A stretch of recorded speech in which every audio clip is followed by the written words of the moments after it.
थारैनो जों ससियेल मिडियायाव नुदों जे जोंनि माने 16 खुन्थिया आरो 18 खुन्थिया होननाय अर्थात 16 खुन्थिया माने बेयो जाहैबाय बोलि बाथौ आरो 18 खुन्थिया माने बे जाबाय फुल बाथौ होननानै बुंदों।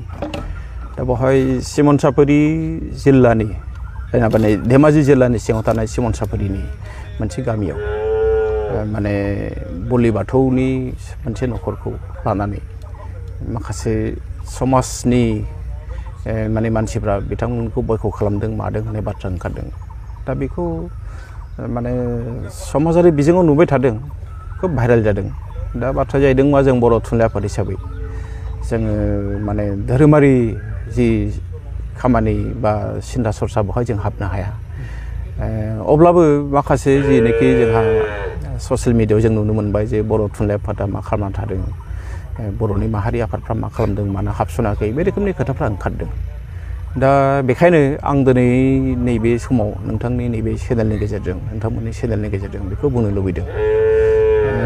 जोंनि बर' थुनलाइ आफादनि थाखाय जोंनि गासैबो धोरोम जेखि धोरोमाव थाया मानो बिथांमोना गासैबो बर' फिसा।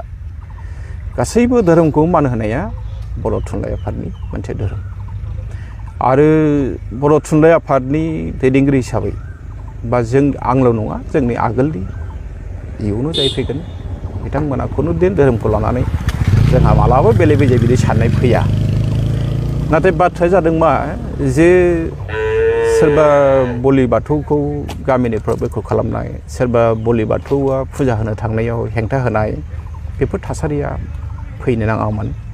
आरो थिग बे रोखोमनि जायफोर हेंथा होग्रा बिथांमोनाबो साननाया मोजांमोन, बेखौ रायलायनानै फोजोबनो हायो आसलते। दा आं दिनै नैबे बिजोंनि गेजेरजों खावलायनोसो लुबैदों, जिहेतु माखासे मानसिफ्रा बुंदों जे बर' थुनलाइ आफादा बेवहाय हाबनांगौ, दुलाराय बर' फरायसा आफादा बेवहाय हाबनांगौ। दा जोङो थोंजोङै हाबालासिनो जों दिनै खावलायनो लुबैदों, जिहेतु जोंहा गोबां दैदेनगिरि बिथांमोन दङ, बोलि बाथौनि दैदेनगिरि बिथांमोन दं, जोंहा फुल बाथौनि दैदेनगिरि बिथांमोन दं। बिथांमोना सावरायनायनि गेजेरजों बेफोर जेंनाखौ फोजोबनो हायो। जिखुनु जेंनायानो सावरायनानै फोजोबनो हानायनि लामायाव दङ। आं दिनै फुङावनो जोंहा बोलि बाथौनि गाहाय नेहाथारि आं बिथांजों सावरायदों आरो लोगोसे फुल बाथौनि गाहाय नेहाथारि बिथांजोंबो आं सावरायहरदों। गासैबो खोथाखौ आं बुंदों जे बेफोरबायदि जाथाया जानो नाङामोन। मानोना जोंनि बर'फ्रा बेसेबां दं मोजोमसे, जोंना धोरोमखौ लानानै जों मालाबाबो खुनु गोनो गोथो सानलायनो नाङा। बर' थुनलाइ आफादा जों मालाबाबो बेखौ लुबैया। जों जेब्लायबो गासैबो बर'खौ लानानै जों खौसे थानायखौसो जों लुबैयो। आरो जुदि बिथांमोना सावरायनायाव माबाफोर जुदि मोननैजों थोंजोङै जुदि बिथांमोना उसुबिदा जादोंब्ला, जेंना नुजादोंब्ला, बिथांमोना जुदि जोंखौ बुङोबा जों हाबसननानै जों रायलायनायावबो जों रेडि, जुदि बिथांमोना लुबैयोबासो। खिन्थु बिथांमोना लुबैयाबा जों बेवहाय हाबसननो गोसो गैया। नाथाय खोथाया स्पस्त जे बर' थुनलाइ आफादनि थाखाय गासैबो बर'नि जेसेबां धोरोम दङ बा जायफोर बर'फ्रा जिखि धोरोमाव थाया मानो गासैबो बर' फिसा। जों रावबो जोंनि बर' हारिखौ नैबे मोजां बे गाज्रिसिन बर' थुनलाइ आफादा जों मालाबाबो बेबायदि बुंनो लुबैयाखै। बर'फोरा मोनसे समाव जिथु आफादखौ लानानै गावजों गाव दाङाबाजि जाबाय आरो नैबे बाराव धोरोमखौ लानानै दाङाबाजि, जिथु दायो ससियेल मिडियायाव नुदों, बेथ' खोब दाङाबाजि जालांनायनि मोनसे लामायावसो खारबाय थादों। बेखौ होबथानांगौब्ला नोंथांमोननिफ्राय माबायदि बिबुंथि थागोन?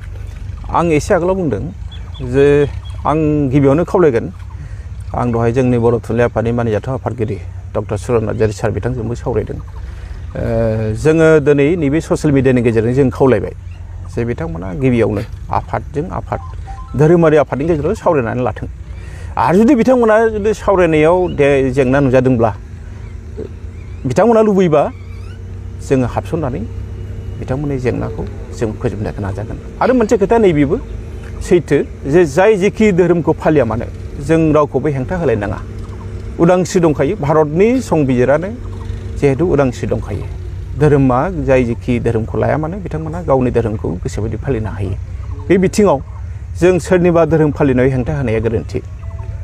बे बिथिङाव बर' थुनलाइ आफादा आं दिनै आरो मोनसे खोथाखौ खावलायबावगोन जे ससियेल मिडियायाव बांद्राय खोथाखौ बुंलायबाय थायालासेनो जोङो बेखौ एसे थाबैनो धोरोमजों धोरोम जोंहा जायफोर दैदेनगिरि बिथांमोन दं बिथांमोनानो सावरायनायनि गेजेरजों बे जेंनाखौ फोजोबदों आरो आं जोबथारनायाव बुंबावगोन जे बिथांमोना लुबैयोब्ला जों हाबसननोबो थागथियारि जों हाबसननानैबाबो बे जेंनाखौ फोजोबगोन जों बेखौ देरनायखौ लुबैयाखै मानोना जोंनि थाखाय बर' थुनलाइ आफादनि थाखाय गासैबो धोरोमानो समान बर' थुनलाइ आफादनि थाखाय गासैबो धोरोमाव थानाय बर' फिसायानो जोंनि आंगो बर' फिसा जोंहा बेवहाय जेबो फाराग गैया